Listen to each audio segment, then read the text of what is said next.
Oh. Okay, today we are going to talk about moving better and the power of the collaborative approach to personal training and manual therapy. All right, so you guys know me. I'm Steven. I am a personal trainer. And that's all you need to know about me, but some of you don't know Greg. So cool. Thanks, Evan. Yeah, so my name is Greg. I'm a registered massage therapist in town. I'm also a business coach. I have a lot of mobility training kind of focus. So my massage practice is very high on the mobility side, on the ortho side, and 0% on the relaxation side.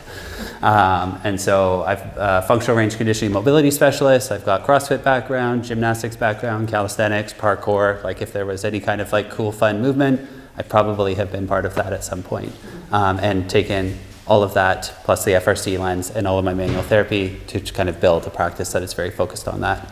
And I love bringing that into what I do here and the collaboration that we do with the clients that we work with. And how would you define either manual therapy or massage therapy or both? How would I define them? Yeah, so manual therapy I would define as any kind of rehabilitative or enhancement kind of practice where you are literally hands-on with a person. So massage fits in that for sure, but so does like your osteopath, your chiro, your physio, anybody who's getting hands-on with somebody to try and help them move better, I would say. So manual therapy, I would say, is kind of the umbrella. Massage is just one piece of that kind of underarching piece. And by the way, for the people watching in the future, I'm sitting down because I blew my back out yesterday and I can't stand without great pain. So great for this talk.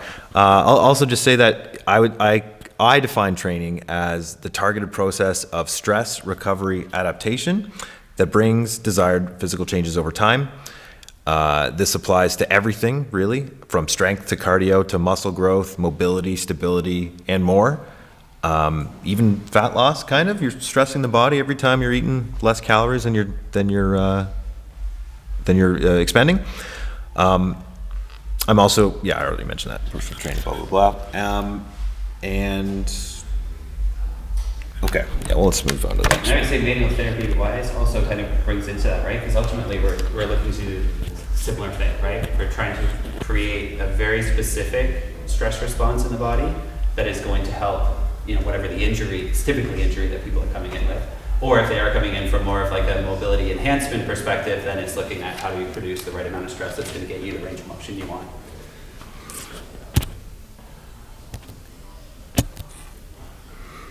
All right, methodology. We're going to talk about our collaborative strategies. So, this is the no easy way story, and this is a common story. It applies to kind of almost everything in life. We have a problem, we have an early success, then we have a setback and a crisis, and then with some growth, recovery, and a better place. So, usually in our kind of line of work, the archetypal client we see or situation we see is someone comes in with pain or inability to move the way we want them to or they want to. They'll get early success, usually with manual therapy, and they'll feel better. Like, oh, great, this is awesome. I had a massage with Greg, feel awesome. And then they have a setback. Well, it didn't last. They didn't do the exercises that Greg told them to do, and they didn't do anything else. Then maybe it turns into a crisis in that the problem returns, but also because the inciting behaviors and lifestyle factors remained, that the problem can actually compound up and down the chain. So if they had maybe a problem at their knee, now that's a problem at their ankle and their hip and in their back as well. And then they might get to recovery when they return to manual therapy, but now they really realize they need to commit to proactive, consistent corrective exercise, and now they're actually going to do the things they're supposed to do, and maybe they started training as well. And so they get them to a better place where movement is not only feeling better, but now they're also confident from the practices and tools they've now integrated into their lifestyle. You can also see this though, even in successful cases too, right? So this arc isn't just for like when things go poorly. Like you can have somebody coming in with a pain, a problem, a goal in the gym where whatever it is that they do initially starts to put them on the early success path. And then even if there's not a physical setback or like just the fact that we hit a plateau, often starts to bring in questions, and people can get into kind of that like question crisis of like, what am I doing wrong? Why was this working before and it's not? Da da da da. So we can often see a down dip, even if there's actually not a performance dip. And then it's kind of, what do we have to do in that space then, right? Like, how do we refocus? How do we commit to what we're doing? How do we kind of come out of this like questioning phase that we're in and go back up and up? All right. Now for the fun slide. Oh. And we would also see this too, like if somebody's just doing their own thing too, of like, oh, I got this back pain, this shoulder pain, or this like tightness over here, I'm gonna start foam rolling, or I'm gonna start using a ball. And it's like, again, early success with just doing a few things. And then same thing, we start to hit kind of this stall of like, there's only so much a ball can do, there's only so much a weight can do, like, so then it's about finding that, you know, that winning combination. Right, yeah, and like, you can get really trapped in the foam rolling, the ball stuff, because you'll like genuinely feel better. Things will generally work better, not just a placebo. It's like, oh, I can do things now that measurably that are better, that are more improved from where I was. But yeah, after a few days, to be fair though, sometimes you really can just actually have long-term progress from some release. Usually though, it requires other things. But every once in a while, like for example, me. I remember once I had a mini injury and my like glute med was just like turned into a ball, just super protect mode. And I tried all these things, and then all I needed was I went to a massage for half an hour. She just jammed her thumb into that one spot, and basically it cured it right away. And I never had to go back or deal with that one. And I think that speaks to the kind of the focus of timelines on this stuff too, right? Because have you ever had a hip injury since then? Different ones, but yes. Right. Yeah. So if we zoom in and only look at the problem to early success, then we're in a different story arc, right? That's These right. all have different names, right? So that's like a rags to riches of like a situation to a better. So if we zone in on just that, great. And then the setback is just whatever the next hip problem is at some point. It doesn't mean that wasn't successful, wasn't worth doing. It's just that the timeline has changed. And then the peaks and valleys of this and the repeat of this story arc also matter, right? So you could have, let's grab one. So you could have really fast success or early success and then a very small setback, or you could have a few waves and things like that. So really like story arcs and just being able to map where you are. Like this is not the only way it goes. You go on. All right. So, how we collaborate. So first of all, I'll talk about the trainer perspective on what I tend to see. So for me, I tend to see people with kind of varying degrees of postural compensation patterns. Now this is something I wouldn't have kind of been able to see, observe a few years ago, but through education and practice, now I see a lot. I can kind of sort people into sway back orientation, anterior pelvic tilt / extended orientation, or lateralization, or some mix of all three. Usually it's a mix. And lateralization means like you're kind of shifted to one side or turned to one side. And sway back means I'll give for the camera here. So sway back means you're kind of got this crunched in, hunched over, compressed anterior rib cage position, and maybe bent knees. Your pelvis is tucked under, and extended is when you got that kind of like Donald Duck pose where you're overly arched in the low back, your butt's sticking out, your belly's pooched out here, and then your chest is a little pointed to the sky. Both presentations can end up with a forward head posture and rounded shoulders, which can make things a bit confusing and hard to see what's going on, but those are the general outlines. And then the lateralization is most people, almost everybody, is going to be shifted slightly to the right and even turned to the right. You do get some people because of injuries and other issues that are actually shifted to the left in that way, but much more common to see them on here, and then they'll have grounding issues usually on the left because of that. And that's to do with right-handedness. It has to do with where organs and the diaphragm sit in the body. People just tend to be on the right more, but that's neither here nor there. But there's ways to address those things, and all of those representations kind of show patterns of compression and expansion that I can kind of diagnose and try to normalize. And they condition the normal free function of joints, muscles, and rib cage, which includes breathing patterns and compensations. To understand where posture To understand where posture happens, why posture happens, and why it matters, let's just quickly unpack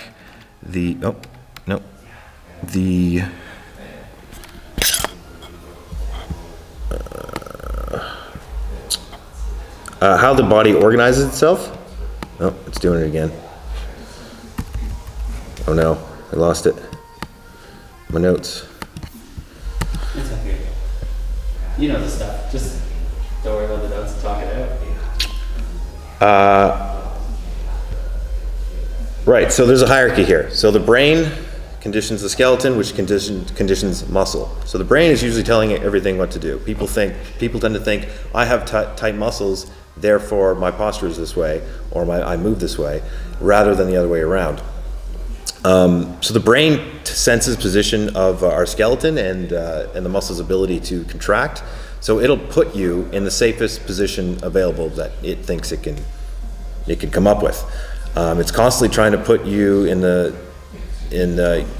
position based on your morphology, your range of motion, your strength and experience. And so skeletal position reflects what muscles are capable of doing in the moment. And joint position tends to dictate muscular function. So the brain is running the show, not so much your muscles. So I like to just kind of summarize this with the structure, conditions, function. Muscles are responding to the positions that the joints are in space, not joints responding to the muscles, in most cases. There's a kind of a play So the brain's either getting way. information of where your body is. Yeah. It's sending tone, like how much movement should be available at certain spots. And if those positions are not being held great, that's going to change the mechanics, like what you have access to. Yeah, it's going to stiffen some things, it's going to loosen some other things, lengthen some other things. It's going to keep you expanded in certain areas and more compressed in other areas, because it thinks that's what it needs to do. That's what the safe positions are available. So posture then is just kind of a static visual expression of an individual's pattern of compression, expansion, and capacity for movement. There's no such thing as, in my view, as someone with terrible looking posture who has A+ movement. It doesn't happen.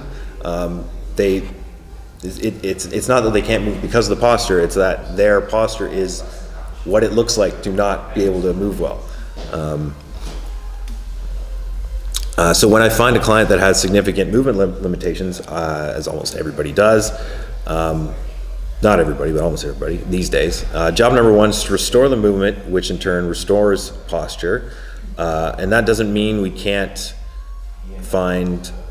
strength train or anything. It just means we make adjustments until adequate mobility and stability is restored.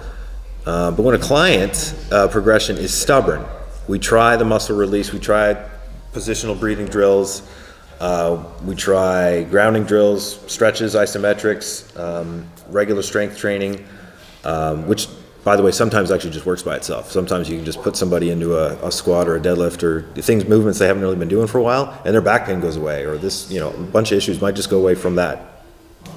Not the most common thing, but it does happen. And usually either they're only making temporary progress or none at all. That's when I find it's time to call for backup, time to bring in the big guns, send them to Greg, send them to an osteopath or a chiropractor or whoever. Maybe it's a bunch of people, but Greg is usually a good bet. Because I don't have the skills to level out a pelvis myself, or to guide a rib back where it belongs, or unglue a scapula from a compressed rib cage.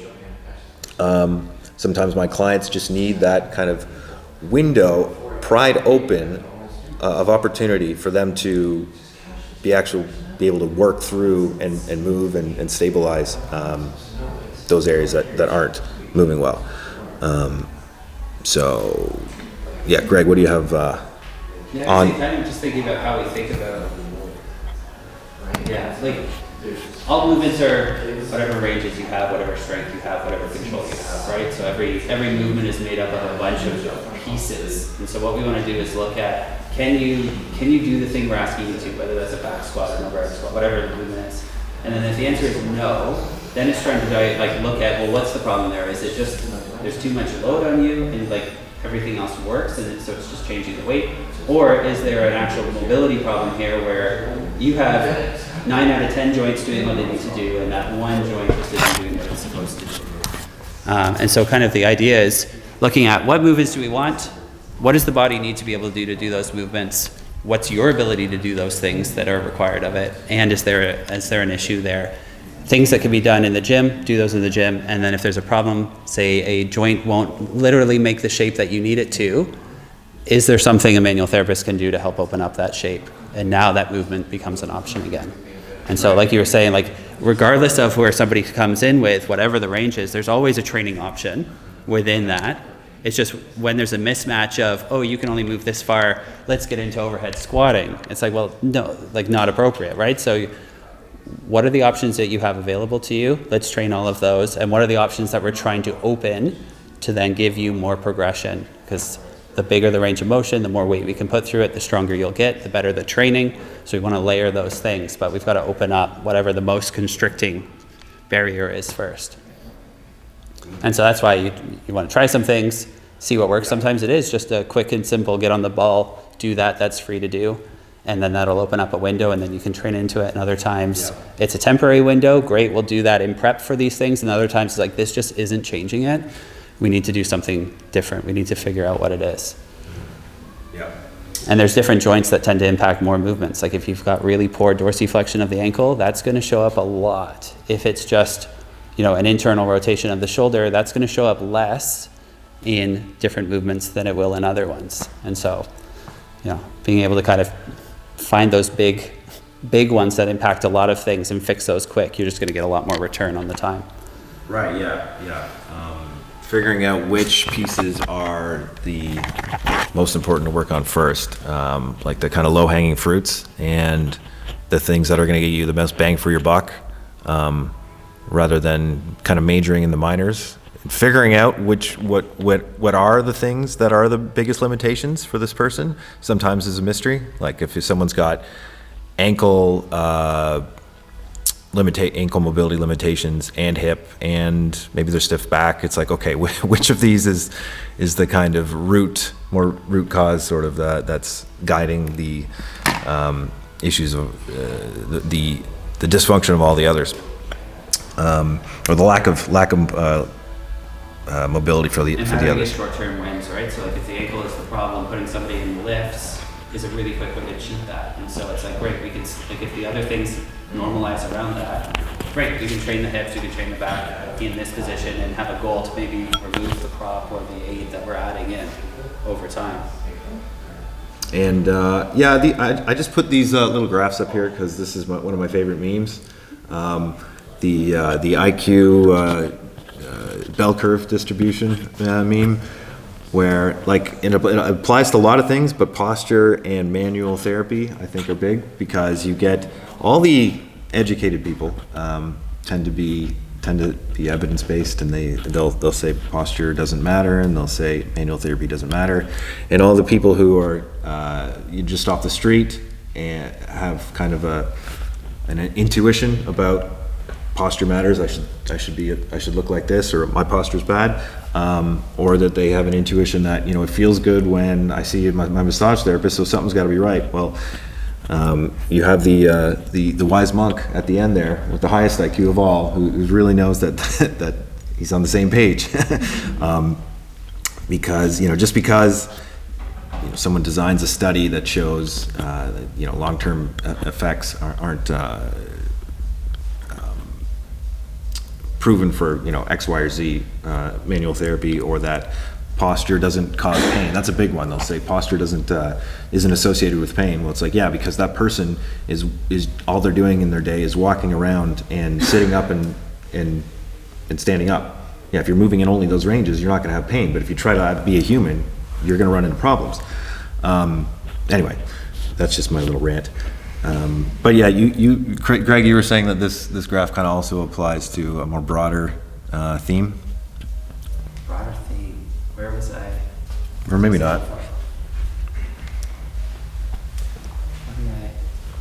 Oh, I think I was just talking about experience. I think I was kind of relating it when we were chatting before to the graph, right? To the story arc of just saying, there are a lot of people. It's more about finding that combination of things that work. Like maybe the massage therapy was working initially in the same thing on that arc, and then it's like we can't just keep doing the same thing. If it's not working, we've got to change it in. So maybe there was something into there before we were chatting. I can't remember right now. Right. Well, yeah. I mean, that manual therapy and all these modalities kind of have to work together in order, or you have to use them with what they're designed for, like opening a window of opportunity to actually use new mobility, for example. Okay, and then metrics was our third, and yeah, what do we do to collect data and share and with each other, and what do we track? So Greg, I would say, like, kind of going back to where we were, right? Like ultimately, we're looking at how do we think about movement in general, right? So before we're tracking anything, we need some sort of idea of what we're looking to even start gathering metrics on, right? And so really the big thing is, what movements are you wanting to do with your body? Whether that's a trainer saying, we want you to be able to do these because that's where we're going to get great bang for the buck, or these are the options that you have available to you now and I would love to explore into these. And so we want to know what's the movement profile that you're going to be exposed to or want to expose yourself to, and then do you have all of the pieces that make up each of those? And if so, go and do them. And if not, how do we start tracking this? How do we start communicating this between the two of us? And how do we track progress on these and know when it's appropriate to start progressing and not doing it too late or too early? We want to find kind of that sweet spot of, hey, like here's the indication that this is now an option. Let's move into it. Right, and as in my early years of personal training, I was, like many other trainers, just kind of relying on simple mobility drills, and even simple just like, okay, if someone doesn't have the ability to get into a full deep squat, well, they just need to keep squatting until they can get deeper, right? Or, I mean, and just cram them into yeah, just cram them into it, or like spend more time there. And that, sometimes that approach does kind of work, but yeah, more recently, it's like, okay, if I gather better data and I can actually track individually which joints look like the red flags and say, oh, this is probably what's preventing him from getting into a squat or a lunge or a hinge or whatever it is, and then I can better target those individual areas and see if there's compression or expansion issues that need to be addressed. And like you say, for some people it works, right? Yeah. And that's the piece, is like getting rid of the like the mystery of who would it work for and who would it won't. There are clear indications when that path works. If your restriction is in a certain side of the joint versus the other, that will work. If it's on the opposite, that won't work, and you will definitely be running into some things pretty uncomfortable pretty fast. And the more you load that, the worse that's going to feel. And so it's nice to be able to look at a person and go, oh, okay, yeah, you are somebody who just needs more exposure to this. Like, there's no red flag here. This will get better with exposure. Just go and do it. But getting rid of the guesswork of the roll of the dice of like, well, let's just try it versus no. This will, like, being able to distinguish is super helpful. Yeah, and so here's an example of some of the stuff I track. On the bottom left there, there's a list of, I don't know, 10 or so major kind of joint angles that we look to measure, and then I have an idea of kind of what's a reference. I mean, everybody's different. An athlete is going to have a little bit less range of motion than somebody just off their cat, or they're going to have less a lower ceiling because of all the muscle and all the kind of stiffness, rigidity that is involved in their sports. Necessarily, they may not have different different needs or different ceilings for mobility than somebody else. But this gives me a chance to see, okay, what are the things that are like really stick out as less or more limited than I would like. So for example, if we look at the right femoral internal rotation there, we have a 12 degree versus a 25 degree, and our goal is 40 degrees. Well, that tells me that that's probably the biggest deficit that this person has at the moment. So maybe if we start working on the things that are the biggest deficits, then we can kind of move the needle faster for their movement in general. And then these postural images here, this is before and after. This was just 1 week apart. That focusing on breathing drills and expansion drills, and then specific kind of joint openers and mobility drills, that we were able to get this person with a better looking posture, a more stacked posture, just from being able to focus on the individual points of data. And when we remeasured her, of course, all these numbers were much better, and that's what better mobility numbers looks like. This difference, basically. You're saying if you're in that better position, you have more mobility options, because you're not restricted through different positions that you've been in. So the better the position, the more options, the better you train. Yeah, and it just so happens that a better looking posture tends to be somebody who can move better. So that's why it's a good indicator. It's snapshot. Yeah, exactly. I mean, and it's easy to see, right? Like if you've got somebody who is flexed forward, right, and they need overhead, this looks really different than somebody's back here who can go all the way up, right? Yep. Like you're going to hit the end range of your joint much sooner. And so that's the other piece, is sometimes if you can check joint by joint, it may actually not be the arm that's the problem. Even though you're trying to cram up overhead, it may actually be the reposition of a bunch of other things. It's like, oh, now I can do that thing that was up here, but it had nothing to do with my shoulder needing to get better. It was actually my T-spine or hip position.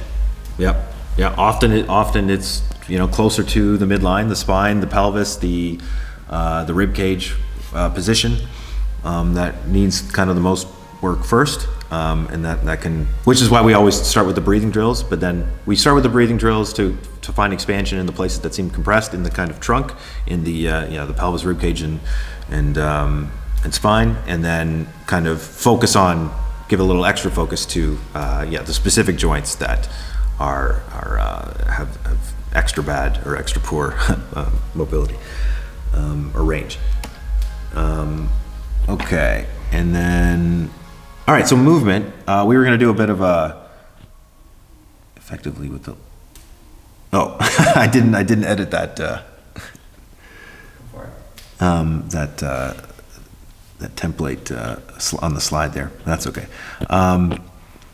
So we're going to talk about how we can use movement to, on a daily basis, to determine, okay, what are the areas that could be worked on, or may need extra attention, whether that's from manual therapy or whether that's just working on yourself or with a trainer. And so one great example is CARs, daily controlled articular rotations of going through your whole body.